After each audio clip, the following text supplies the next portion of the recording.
بسم اللہ الرحمن الرحیم نحمده ونصلی ونسلم علی رسولہ الکریم اما بعد۔ آج کا جو خطبہ بیان کیا گیا ہے اس خطبے کے اندر بچوں کی تربیت اور بچے ہمارے پاس اللہ کی طرف سے ایک امانت، اس امانت کو امانت سمجھ کے اس کا حق ادا کرنا، آج اس کے متعلق خطبہ ہے جس کا موضوع تھا تربیت الاولاد امانت و مسئولیت۔ تمام تعریف اللہ رب العالمین کے لیے، اس کے سوا کوئی معبود نہیں، وہی بندگی کے لائق ہے، وہی پرستش کے لائق ہے، اسی کی عبادت کی جائے، وہی معبود ہے۔ اور ہم گواہی دیتے ہیں کہ محمد عربی کہو صلی اللہ علیہ وسلم اللہ کے بندے اور اس کے رسول۔ سب سے سچی کتاب اللہ رب العالمین کی سچی کتاب یعنی قرآن مقدس، اور سب سے بہترین نمونہ محمد عربی صلی اللہ علیہ وسلم کی ذات گرامی۔ اس طریقے سے ہٹ کر اگر دوسرا طریقہ اختیار کیا جائے گا یا تو بدعت ہوگا یا گمراہی۔ اللہ سے ڈرتے رہو، اس کا شکر ادا کرتے رہو کہ اللہ تعالیٰ نے آپ کو اولاد جیسی نعمت عطا فرمائی ہے،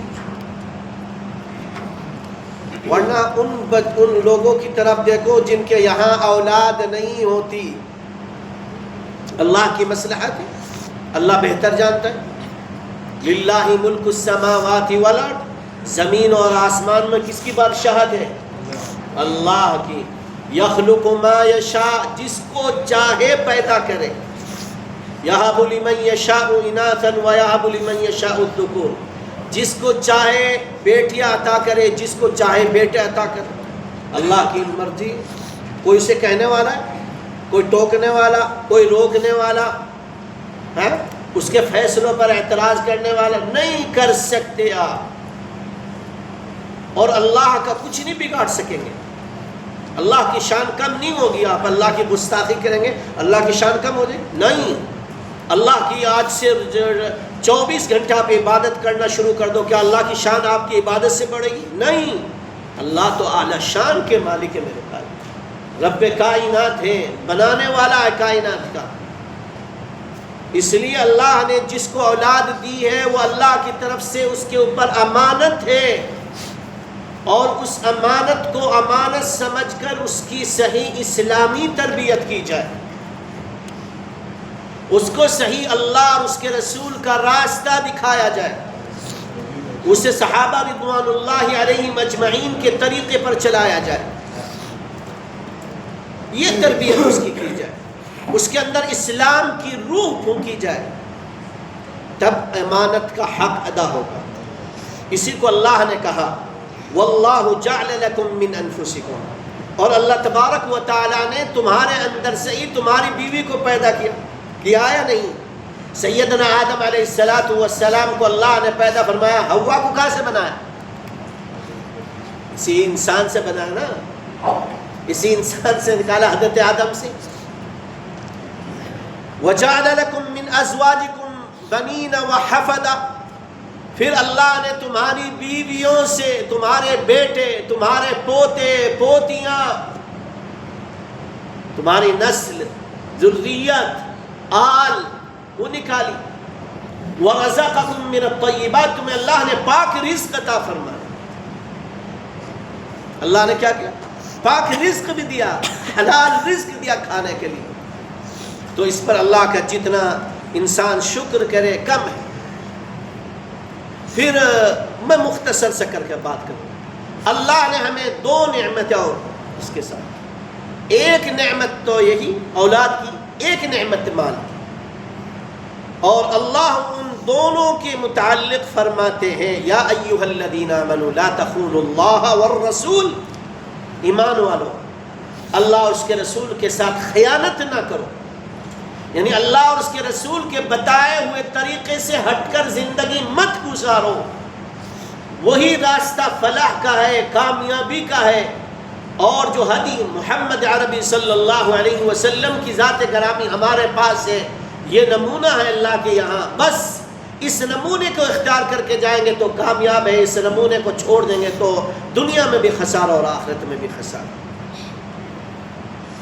وَتَخُونُوا أَمَانَاتِكُمْ، یہ جو اولاد اللہ نے دی ہے اس میں بھی خیانت نہ کرو، اس کی بھی صحیح تربیت کرو، اسے بھی اسلام کے احکام سکھاؤ، اسے بھی اللہ کا قرآن سکھاؤ، رسول اللہ کی احادیث، صحابہ کی عظمت، رسول اللہ کی محبت، تابعین کی، ائمہ کرام کی، سلف صالحین کی محبت ان کے دلوں کے اندر بھر دو۔ اور یاد رکھو اگر ایک نسل کو دین حنیف سے، دین محمدی سے ہٹا دو گے نہ جانے کتنی نسلیں آپ کی برباد ہو جائیں۔ ایک زمانہ تھا جب فلپین کے اندر، کہاں ملک ہے نا، کنٹری ہے، 85% مسلمان تھے۔ کتنے؟ 85% مسلمان تھے، اور آج اس کا عکس ہے، 90% کافر ہے اور 10% مسلمان ہے۔ اس لیے کہ انہوں نے اپنی آل کو، اولاد کو اللہ اور اس کے رسول کے طریقے سے ہٹا کر دوسری لائن میں ڈالا، اب وہ اس نے اس کو چھوڑ دیا اور وہ کافر، اور اس کا عذاب، اس کا جو حساب اس کے ماں باپ سے کیا جائے۔ جو امانت دی تھی آپ نے اس میں خیانت کی، لہذا یہ امانت اللہ کی طرف سے، اس کی صحیح تربیت کی جائے۔ اور تربیت کرنا کبھی تو محبت کے ساتھ ہوتا ہے، کبھی تھوڑا سختی کے ساتھ ہوتا ہے، جس انداز میں بھی، ہر وقت کی سختی بھی جائز نہیں، اور ہر وقت محبت سے بھی کام نہیں چلتا میرے بھائی اولاد کے ساتھ۔ دونوں باتیں اختیار کرنی پڑتی ہیں۔ اچھائی کر رہا ہے بچہ، اس کی حوصلہ افزائی کرو، قرآن کریم کی ایک سورت سیکھ کا ہے ماشاءاللہ، تعریف کرو اس کی، تاکہ اس کے دل کے اندر حوصلہ ہو اور وہ مکمل اللہ کا قرآن حفظ کرے۔ لیکن جب یہ دیکھے کہ یہ اس کے عکس یاد نہیں کرتا، دوسری چیزوں میں، واہیات کی چیزوں میں اپنا وقت گزارتا ہے، پھر بچے کو ڈانٹنا بھی چاہیے، ڈپٹنا بھی چاہیے، بعض مرتبہ اس کی جو چیزیں کھیل کود کی وہ کم کر دینی چاہیے تاکہ صحیح تربیت۔ پھر اللہ رب العالمین فرماتے ہیں وَاعْلَمُوا أَنَّمَا أَمْوَالُكُمْ وَأَوْلَادُكُمْ فِتْنَةٌ، مال بھی اور اولاد بھی ہم نے تمہیں آزمائش کے لیے دی ہے۔ جو اس میں کامیاب ہو گیا اللہ نے اس کے لیے بڑا اجر عظیم تیار کر رکھا ہے۔ اور یاد رکھیے اللہ کی طرف سے یہ امانت ہے، اس امانت کا حق ادا کیجئے۔ جب امانت کا حق ادا کرو گے تو اللہ رب العالمین آپ کو اجر و ثواب سے نوازیں گے، اور اگر اس امانت کا حق ادا نہیں کیا گیا یاد رکھو تو پھر بندہ اللہ کے قہر کا، غصے کا، عذاب کا مستحق بن جاتا ہے، اور اس کے ساتھ صفت خیانہ لگ جاتی کہ یہ خائن ہے، یہ امانت دار آدمی نہیں ہے۔ دوسری چیز، سب سے پہلے بچے کو اس کے اندر جو پودا لگانا ہے، جو پیڑ لگانا ہے، وہ اس چیز کا، ایمان کا، عقیدے کا، اور یہ بچے کو بتلانا ہے کہ اللہ کتنا ہے؟ ایک ہے، اللہ ہی عطا کرنے والا ہے۔ ابھی کچھ دن پہلے ایک عجیب سا قصہ نظر سے گزرا۔ ایک کرسچن کا اسکول تھا، تو ٹیچر پڑھا رہی ہے، اور ٹیچر پڑھانے میں، اب وہ بھی کرسچن ہے، اس میں مسلمان بچے بھی ہیں نا،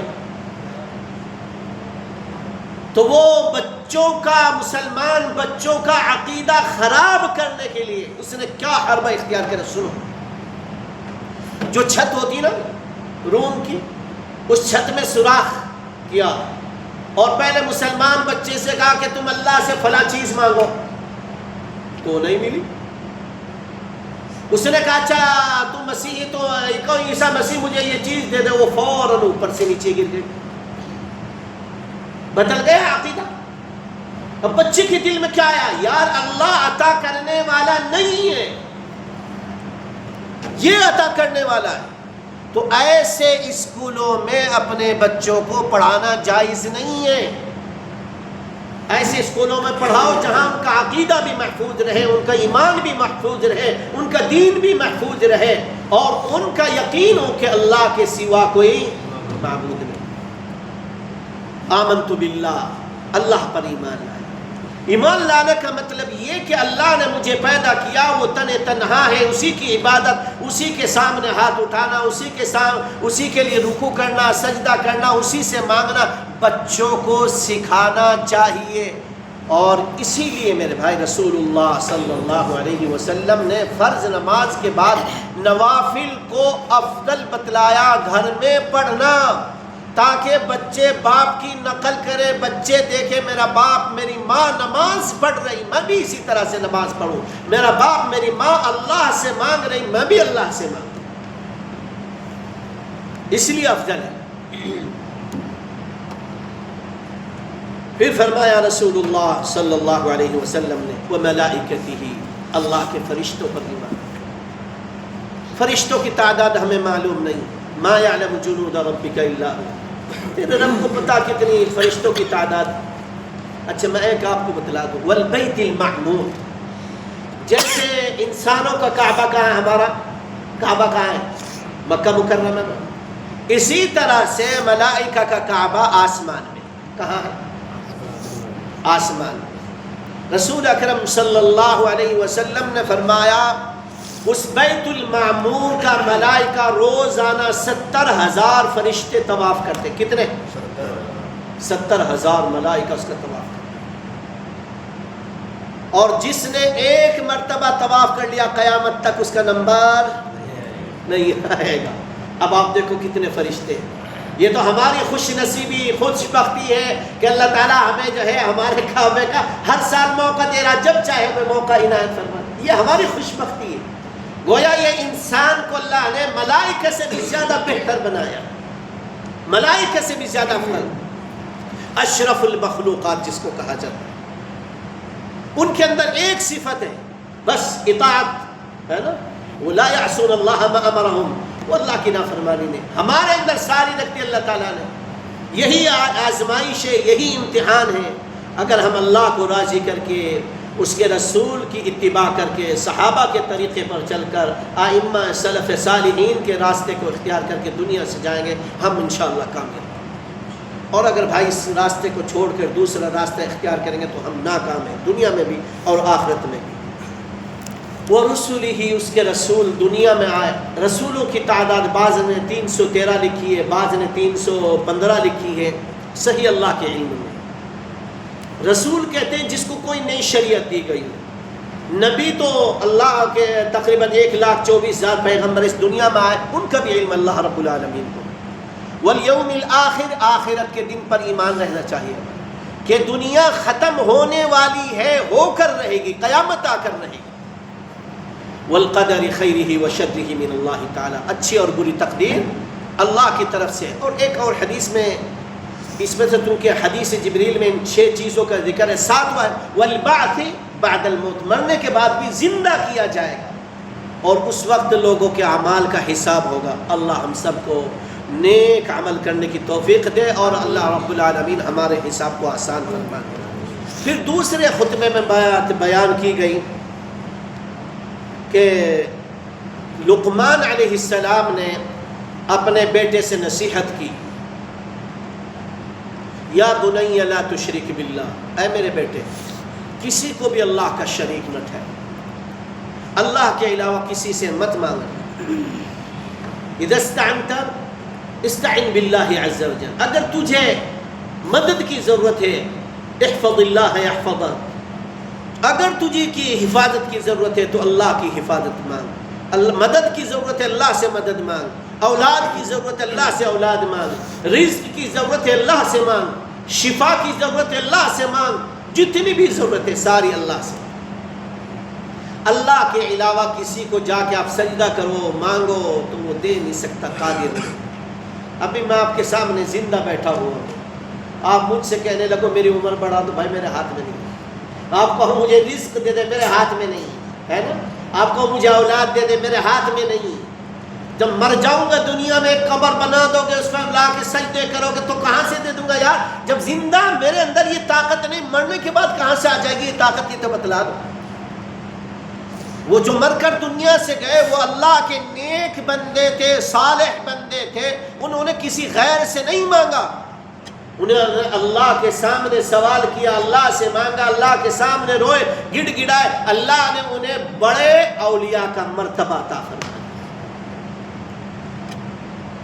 اللہ نے انہیں عزت عطا فرما دی۔ اس لیے لقمان نے کہا ان الشرک لظلم عظیم۔ اور اسی طرح سے ماں باپ کے ساتھ بھلائی کا سلوک کرنا، ماں باپ کے ساتھ عزت سے پیش آنا، ماں باپ کے ساتھ بہت اپنے پروں کو جھکا دینا، یعنی اپنے آپ کو اس قدر تواضع پیش کرو ماں باپ کے سامنے جس کی کوئی مثال نہیں۔ بات اصل میں لمبی ہو جائے گی، میں لمبا نہیں کرنا چاہ رہا، اس لیے پھر آخر میں حضرت اسماعیل علیہ السلام کی بات بتلائی گئی کہ وَاذْكُرْ فِي الْكِتَابِ اسماعیل، اسماعیل کا ذکر کرو اس کتاب کے اندر۔ اسماعیل علیہ السلام سچے اور اللہ کے رسول اور نبی تھے، اور اپنے بچوں کو کہتے تھے کَانَ يَأْمُرُ أَهْلَهُ بِالصَّلَاةِ وَالزَّكَاةِ، میرے بچوں نماز پڑھا کرو اور اللہ کے لیے زکوٰۃ ادا کیا کرو، وَكَانَ عِنْدَ رَبِّهِ مَرْضِيًّا، اللہ کو پسندیدہ اور مقبول پیغمبروں میں سے تھے حضرت اسماعیل علیہ السلام۔ اور رسول اللہ صلی اللہ علیہ وسلم کو حکم دیا گیا وَأْمُرْ أَهْلَكَ بِالصَّلَاةِ، اپنے اہل و عیال کو بھی نماز پڑھاؤ۔ لیکن آج بڑے افسوس کی بات، جب سے مدارس، اسکول، کالج شروع ہوئے نا، ہم اپنے بچوں کو نماز کے لیے اٹھانا ہی چھوڑ دیا۔ اسی طرح ہم نے بچوں کو نماز کے لیے اٹھانا چھوڑ دیا، ہم نے اس دنیاوی تعلیم کو، دنیا کو اہمیت دی، اللہ کے احکامات کو پامال کر دیا۔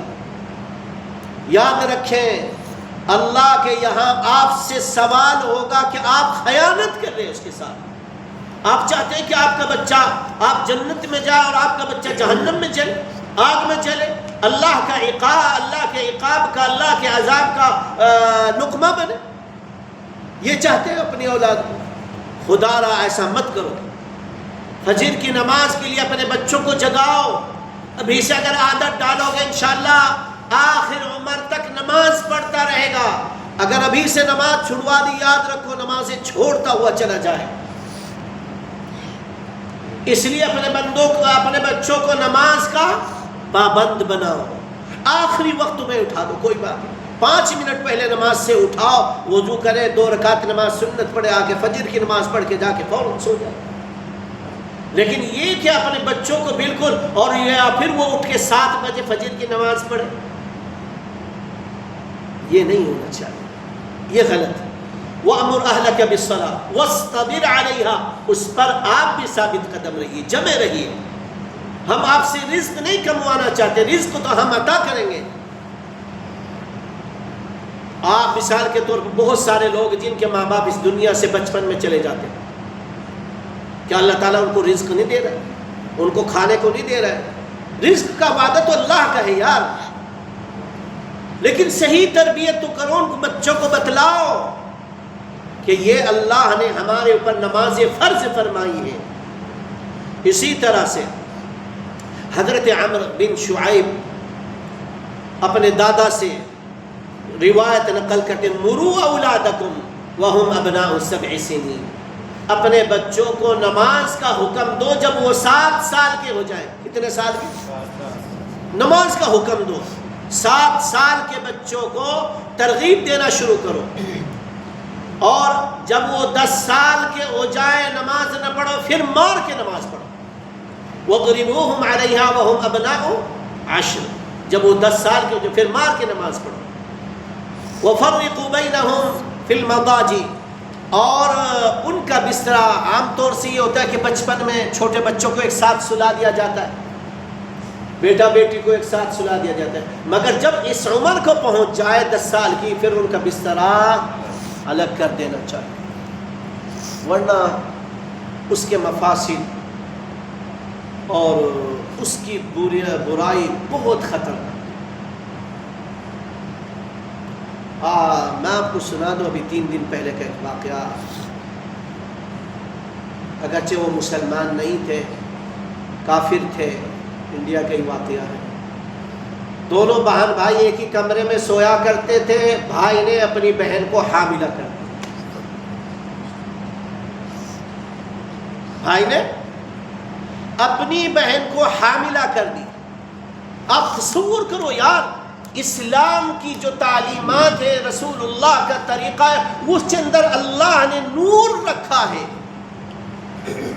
اللہ تو جانتے ہیں نا ساری چیزیں. اللہ تو عالم ہے، جاننے والے ہیں، غیب کا علم بھی جاننے والے اللہ تعالیٰ. اللہ کو معلوم ہے کہ اس کے کیا مفاسد ہوں گے، اس کے کیا نقصانات ہوں گے. اس لیے اللہ نے اپنے نبی کے ذریعے سے یہ باتیں کہلوائی ہیں. اس لیے جب 10 سال کا بچہ ہو جائے اسے چاہیے کہ وہ بستر کو الگ کر دے، بیٹی کو الگ سلائے، بیٹے کو الگ سلائے، تاکہ یہ ساری تکلیفوں سے آدمی بچ سکے، تاکہ ان برائیوں سے اور اس طرح کے حالات سے بچے. اللہ مجھے بھی اور آپ کو بھی عمل صالح کی توفیق عطا فرما دے. مسجد میں ماشاءاللہ جماعت آئی ہوئی ہے سری لنکا سے، اور سارے کے سارے علماء ہیں ماشاءاللہ، اور تقریباً 9 حضرات ہیں. تو آج جمعہ بھی ہے. آپ حضرات کے پاس وقت ہو تو ضرور آ کے بیٹھے، بات سننی چاہیے. بھئی یہ ہم سے کچھ مانگنے کے لیے نہیں ہے، ہم سے ریال مانگنے کے لیے نہیں ہے، کوئی چیز نہیں ان کی حاجت سوائے اللہ کی طرف بلانے کے، اللہ کی باتیں کرنے کے، رسول اللہ صلی اللہ علیہ وسلم کا تذکرہ کرنے کے لیے. یہ بیچارے 5-10 منٹ بیٹھ جاتا ہے. کبھی کبھی ایسا ہوتا ہے کایا دل کی پلٹ جاتی، دل کی ساری وہ پلٹ جاتی ہے. ہمارے جو سب سے بڑے بھائی تھے وہ کچھ نمازوں میں سستی کیا کرتے تھے. میں نے ان سے کہا بھی جماعت میں گئے. ماشاءاللہ تقریباً وہ 10 یا 12 سال ہو گئے جب سے آج تک تکبیر اولا بھی فوت نہیں ہوئی. یہ جماعت کی برکت ہے نا، اللہ نے صحیح اصلاح فرما دی. تو اس لیے میرے بھائی جماعت آتی ہے اس لیے تاکہ ہم ان کی باتیں سنیں، وہ ہمارے احوال سے واقف ہوں، ہم ان کے احوال سے، وہ اللہ کا دین لے کر ہمارے پاس آئے. اور یہ ہم سب کی ذمہ داری، صرف جماعت والوں کی ذمہ داری نہیں، سب کی ذمہ داری ہے. ہم نے کلمہ پڑھا ہے، ہم رسول اللہ کی امتی ہیں، تو ہم سب کی ذمہ داری ہے کہ ایک دوسرے کو نصیحت کرتے رہیں، ایک دوسرے کی نصیحت سنیں، ایک دوسرے کو نصیحت کا پیغام پہنچاتے رہیے. ہم سب کی ذمہ داری ہے. تو انشاءاللہ عصر کی نماز کے بعد، مغرب کی نماز کے بعد، اور آج بھی ہیں اور کل بھی رہیں گے انشاءاللہ. 3 دن اس مسجد میں، آج بھی اور کل بھی انشاءاللہ جماعت رہیں گے. لا الہ الا اللہ الحلیم الکریم، لا الہ الا اللہ رب العرش العظیم، لا الہ الا اللہ رب السماوات والارض ورب العرش الکریم. اللہم صل وسلم علی عبدک ورسولک سیدنا محمد. اللہم انا نسأل بأنک انت اللہ لا الہ الا انت الأحد الصمد الذي لم يلد ولم يولد ولم يكن له كفوا أحد. اے اللہ ہم سب کے گناہوں کو معاف فرما دے، تمام نبوشات کو معاف فرما دے، ہر قسم کے شر و فتن سے محفوظ فرما دے، صغیرہ کبیرہ سارے گناہوں کو معاف فرما دے، ہماری خطاؤں کو، سیئات کو حسنات میں تبدیل فرما دے. اے اللہ ہمارے والدین کے گناہوں کو معاف فرما دے. اے اللہ اگر کوئی خامی تربیت میں رہے اللہ کو انہیں معاف فرما دے. اے اللہ ہمیں صحیح اپنی اولاد کی تربیت کرنے کی توفیق عطا فرما دے. اسلامی تربیت رسول اللہ کے طریقے کے مطابق، صحابہ کی اتباع کرتے ہوئے ان کے طریقے کے مطابق اے اللہ ہمیں اپنی اولاد کی صحیح تربیت کرنے کی توفیق عطا فرما دے. اور ہم میں سے جن کے ماں باپ اس دنیا سے جا چکے، اے اللہ اے رب کریم ان کی مغفرت فرما دی. اللہ ان کے درجات کو بلند کر دیجئے، انہیں جنت کا اعلی مقام عطا فرما دے. اے اللہ انہیں کروٹ کروٹ سکون نصیب فرما دے. اللہ ان کی بال بال مغفرت فرما دے. اللہ ان کی قبروں کو جنت کا باغ بنا دے، جنت کی ہوائیں ان کی قبروں میں کھول دیجئے. اللہ بغیر حساب و کتاب کے انہیں جنت الفردوس میں جگہ عطا فرما دے. اے اللہ تمام بیماروں کو شفا عطا فرما دے، تندرستی عطا فرما دے، عافیت عطا فرما دے۔ اللہ میری بچی بھی بیمار ہے، اللہ اسے شفا عطا فرما دے، تندرستی دے، عافیت دے۔ اللہ اس کی کڈنی بدلنے کے جو اسباب ہے اللہ اس کے لیے آسانیاں پیدا فرما دیجیے۔ اللہ اس مجمع والوں کی دعاؤں کو ان کے حق میں قبول فرما دے۔ اس مجمع میں جو بھی بیمار ہو اسے بھی شفا عطا فرما دے۔ جس کی اولاد، بچے، بیوی، ماں باپ بیمار ہو، اعز و اقارب، اللہ سب کو شفا کاملہ دائمہ مستمرہ عطا فرما دے۔ الہ العالمین، ہمارے ایک محسن ہیں، ان کا بچہ پریشانی میں ہے، اللہ اس کی پریشانیوں کو دور فرما دے، اللہ اسے بری اور رہا فرما دے، اللہ اسے نیک لوگوں کا ساتھی بنا دے، ماں باپ کا فرما بردار بنا دے، اللہ ماں باپ کا فرما بردار بنا دے، اپنا اور اپنے رسول کا فرما بردار بنا دے۔ اللہ اس کے دل کی کایا کو پلٹ دیجئے، اللہ اس کے دل کی اصلاح فرما دیجئے، اللہ اسے نیک لوگوں کا ساتھی بنا دیجئے۔ اے اللہ فلسطین کے مسلمانوں کی نصرت و مدد فرما، اللہ فلسطین کے مسلمانوں کی نصرت و مدد فرما، اے اللہ ان کے خون کی حفاظت فرما، ان کے بچوں کی حفاظت فرما، ان کی عورتوں کی حفاظت فرما۔ مولا کریم ظالم کو اللہ پائے تکمیل تک پہنچا، ظالم سے جس طرح سے چاہے آپ انتقام لے لیجئے، اللہ ظالم کو تہ و بالا فرما دے۔ الہ العالمین ہماری دعاؤں کو قبول فرما، یہ جو جماعت مسجد میں ہے اللہ اسے قبول و منظور فرما دے، اس کے آنے کو، چلنے کو، پھرنے کو، اللہ اس کی دعوت کو قبول فرما لے۔ ہم سب کو اپنے دین کی دعوت کا داعی بنا دیجئے، دین کے کاموں میں لگنے والا بنا دیجئے، دین سے محبت عطا فرما دیجئے، دین کو سننے اور سنانے والا بنا دیجئے۔ اے اللہ ہماری دعاؤں کو قبول فرما لے۔ وصلی اللہ علیہ وسلم۔